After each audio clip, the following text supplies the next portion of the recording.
영배생과 함께하는 거꾸로 교실 동영상 강의 시간입니다. 친구들 안녕. 이번 시간에는 선생님과 함께 지도와 인터넷을 이용해 우리 지역의 도시를 찾아보는 방법에 대해서 공부하도록 하겠습니다.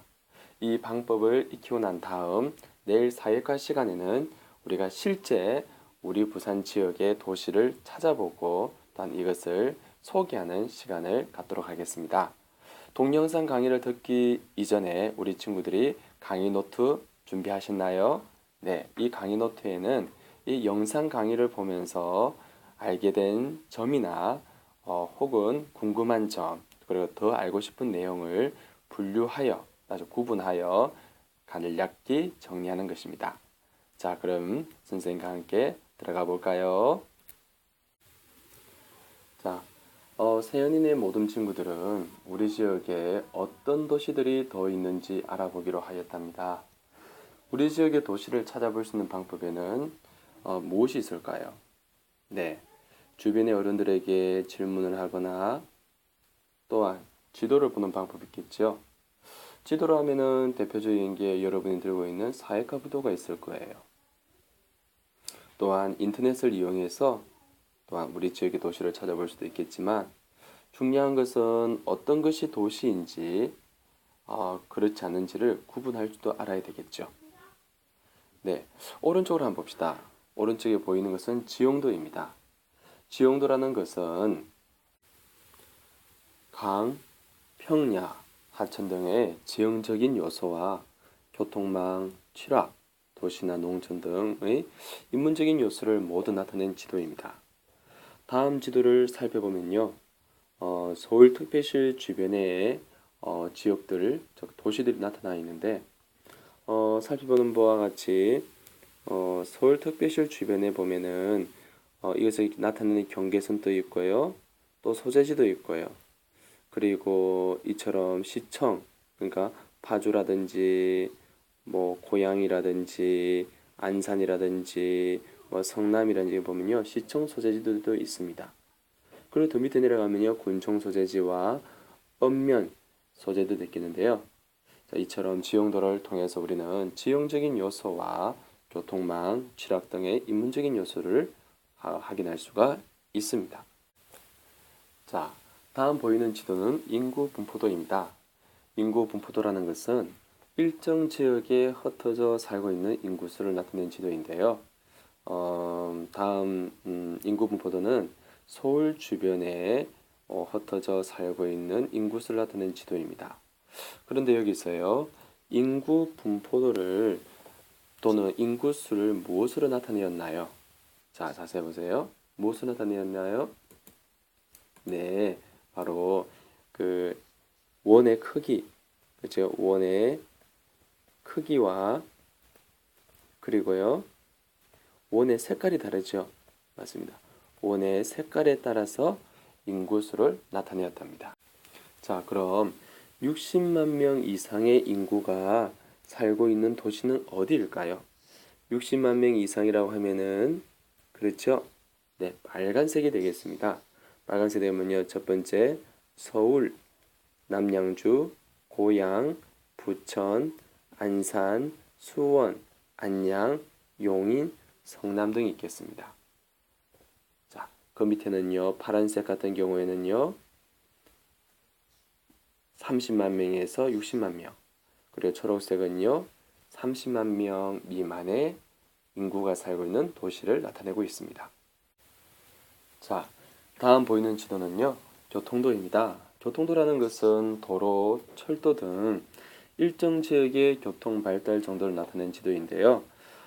지도를 살펴보면요, 서울 주변 지역의 그 교통 발달 정도가 나타나 있는데 다음과 같이 보이는 그죠? 이건 철도입니다. 이런 부분 철도가 되겠고요. 그리고 파란색 보이나요? 예, 파란색 이렇게 보이죠? 이제 이런 부분들은 보면요, 고속국도입니다. 그리고 여기 보면 지방 도로들도 있고요, 뭐 여러 개가 있는데 뭐 고속철도도 있습니다. 그러면 지도를 보고 얻은 정보가 바르면요 0표, 틀리면 한번 X표를 선택해 보도록 하겠습니다. 자, 먼저 서울특별시 중심으로 도로가 발달되어 있습니까? 그렇죠. 서울특별시 주변으로는 다양한 도로들이 뭐 철도라든지 뭐 지방도, 국도, 고속국도, 고속철도 등 여러 개가 발달되어 있습니다. 다음, 모든 지역의 교통이 고르게 발달하였습니까? 이건 한번 생각해 볼 만한 문제다, 그죠? 모든 지역이라 하기에는 양평이라든지 가평이라든지 파주, 동두천 그리고 저 안에 되는 이런 지역 같은 경우는요 고르게 발달되어 있지 못한 것을 확인할 수가 있습니다. 인터넷을 이용하면 지도뿐만 아니라 도시에 대한 자세한 정보를 얻을 수 있습니다. 인터넷으로 찾을 수 있는 위성 사진은 도시의 실제적인 모습을 살펴보기 좋은데요. 예를 들어서 www.v 다음에 world world.kr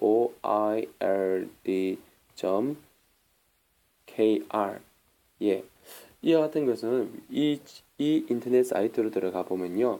그 위성 사진으로 실제 우리가 살고 있는 도시의 모습을 살펴볼 수가 있습니다.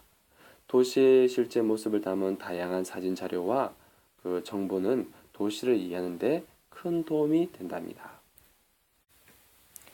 자, 우리 지역의 도시를 살펴본 세연이는 도시는 주로 어떤 곳에 위치하는지 궁금해졌답니다. 여기에서 위치라는 것은요, 일정한 곳에 자리를 차지하고 있는 것을 말합니다. 예를 들어 제주도는 우리나라 남쪽에 위치한다라고 쓸 수 있습니다. 자, 그럼 우리 친구들 도시는 주로 어떤 곳에 위치할지 한번 생각해 볼까요? 네, 도시라는 것을 보면요, 이처럼 주변에 산들도 있고요, 또 하천도 흐르고요, 그리고 평지라는 평지 지역에 보통은 도시가 많이 형성되어지죠. 하지만 비슷한 지역인데도 도시와 어떤 곳은 도시로 발달하고 어떤 곳은 촌락으로 머무는 경우가 있대요. 자, 어떤 경우인지 한번 살펴볼까요? 자, 비슷한 지형이지만 모습이 다른 곳은요, 대표적인 게 영덕과 포항을 볼 수가 있습니다. 영덕군과 포항시는요, 여러분이 보는 것과 같이 바다와 인접해 있는 해안 지역이지만 영덕군은 포항시에 비해 교통이 불편하고 주변에 큰 도시가 없다는 거예요. 이에 반해 포항시는 교통과 항구가 발달해 있고요. 울산과 같은 큰 공업 도시가 인접해 있어서 도시로 성장할 수 있는 조건이 갖추어져 있다는 것입니다. 지도를 보고 도시가 자리 잡고 있을 것 같은 곳에 표시를 한번 해봅시다. 그리고 그 까닭도 함께 이야기해 볼까요? 자, 땅 모양을 보고 예상되는 곳에 한번 표시를 해보는 겁니다. 첫 번째는 산. 산 주변에는요, 도시가 발달할 수가 있습니다. 왜냐하면요, 과거부터 산으로 산이라는 부분이 산 안쪽 있잖아요. 산 안쪽 부분은요, 좀 평탄한 지역인 경우도 많고요. 또 산이라는 것은 외세 침략으로부터 방어를 할 수 있는 그런 역할을 하였답니다. 그리고 또 다음엔요, 호수가 있습니다. 그리고요, 하천이 있어요. 왜냐하면 과거부터요 사람들이 살아간 농경 시대에는요 그 하천이라든지 호수 주변에 많은 사람들이 벼농사라든지 농사를 짓고 살았기 때문에 이처럼 하천과 호수 주변에 도시가 발달하였답니다. 그리고 어떤 지역요? 예, 평지가 있습니다. 평지. 예, 산지라든 보다는요 평탄한 지역에 도시가 발달하였고요. 하지만 또 가끔씩 이처럼 산지 주변에도 그 도시가 발달한 경우도 있습니다. 또한 각 지역에는요, 발달한 산업이나 관광자원 등이 있다는 겁니다. 한번 살펴볼까요? 호수 주변, 그리고 평지, 교통이 편리한 곳, 대표적인 도시가 되겠군요. 이 주변에는 온천이라든지 또한 과학공원, 또 섬유, 고무, 가죽 이러한 공업들이 발달되어져 있고요. 그 인근의 지역에는요 국립공원들이 있고 그리고 절이 있고 왕릉 등 관광 자원들도 발달되어 있는 것을 우리가 확인해 볼 수가 있습니다. 자, 교통이 발달한 것을 살펴보고 예상되는 것을 한번 체크해 볼까요? 자, 지도에 파란색으로 표시된 부분 중 교통이 가장 발달할 것으로 예상되는 부분을 한번 찾아보세요. 어느 곳일까요? 이곳일까요? 이곳일까요? 아니면 이곳일까요? 그렇죠. 교통이 가장 발달된 부분은요, 고속국도가 지나고 또 고속철도도 지나고 복선철도도 지나는 이 지역이 되겠군요. 이 지역이 이 네 군데 지역 중에서 가장 교통이 발달해왔다는 것을 우리는 살펴볼 수가 있습니다. 자, 이번에는 인구의 분포를 살펴보고 지도에서 파란색으로 표시된 부분 중 인구가 가장 많을 것으로 예상되는 생각되는 부분 한번 찾아볼까요?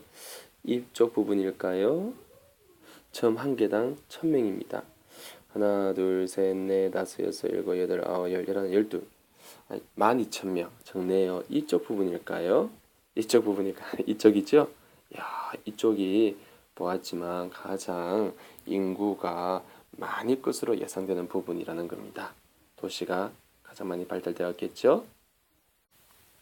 자, 다음 상황을 주겠습니다. 세연이가요 같은 반 친구인 석균이의 초대를 받았습니다. 세연이가 석균이의 집을 찾아가는 동안에요 우리 친구들은 도시의 모습과 위치에 대하여 다르게 설명한 길을 찾아서 가야 한다는 겁니다. 자, 함께 가볼까요? 자, 먼저 길목에서 만났습니다. 도시에는 많은 사람들이 모여 삽니까? 네, 그렇죠. 도시에는 다양한 일자리가 있습니까? 네, 그렇습니다. 도시에 사람들이 만든 편리한 시설들이 많습니까? 그렇죠. 도시는 주로 넓은 평지에서 만들어집니다. 그렇죠. 도시는 주로 교통이 발달한 곳에 위치합니까? 네, 그렇습니다. 이렇게 해서 도착했는데요.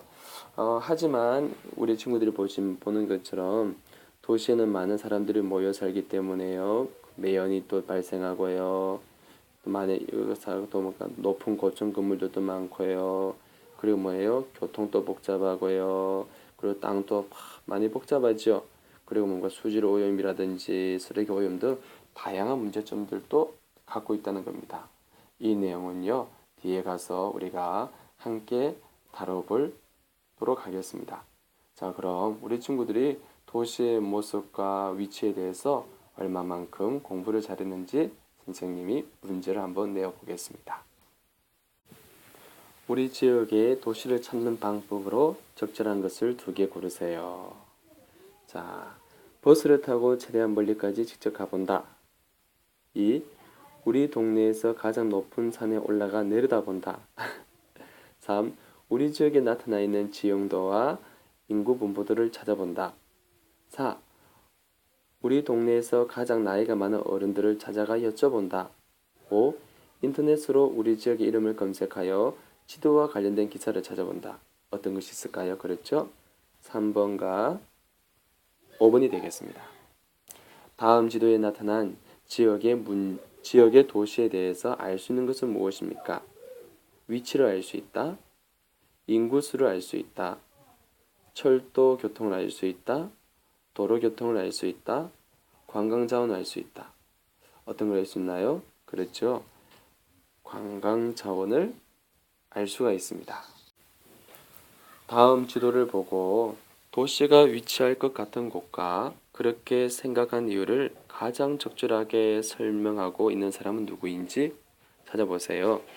진영, 가 지역은 호수가 있으니까 도시가 위치하고 있을 거야. 가 지역이 호수가 있나요? 아닌데요. 가 지역은 경치가 아름답기 때문에 도시일 거라고 생각해. 별 상관이 없죠. 현주, 나 지역은 교통이 편리하기 때문에 도시가 발달했을 거야. 그렇죠. 나아 지역에 보면은 이처럼 고속국도라든지 고속철도, 복순철도 등 교통이 편리하기 때문에 도시가 발달했을 것입니다. 다하 지역을 볼까요? 다하 지역은 산업이 발달하였기 때문에 도시일 거라 생각해.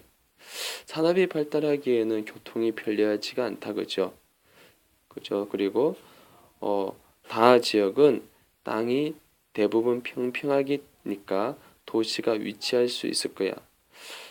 평평하다고 도시가 입지되는 건 아닙니다. 도시가 입지되기 위해서는 땅도 평평해야 되고 교통이 편리해야 되겠죠. 또 그러면 주변에 큰 도시가 있어서 성장하기에 좋은 조건을 갖춰야 된다고 봅니다. 그러면 가장 가까운 사람 누굽니까? 네, 현주입니다. 2번. 도시의 위치에 관한 설명 중 알맞은 것을 2개 고르세요. 자, 앞에서 했죠. 도시는 주로 인구가 적은 곳에 위치합니까? 아닙니다. 2. 도시는 주로 산업이 발달한 곳에 위치합니까? 그렇겠군요. 3. 땅이 평평한 곳에 항상 도시가 위치합니까? 꼭 그렇지가 않다고 앞서 말씀해 드렸죠. 4. 도시는 주로 교통이 편리한 곳에 위치합니까? 그렇겠군요. 도시는 주로 경치가 아름다운 곳에 위치합니까? 꼭 그렇지 않습니다. 오히려 도시 주변에는요, 많이 복잡한 경우도 있습니다. 자, 정답은 몇 번입니까? 2번과 4번 되겠습니다. 우리 친구들 다들 공부 잘하였나요? 내일 4일 시간에는 도시가 어떤 곳에 위치하는지, 그리고 우리 부산 지역 주변의 도시에 대하여 어떤 도시들이 있는지 지도나 인터넷 활용해서 함께 공부해 보도록 하겠습니다. 자, 그럼 내일 봐요. 안녕.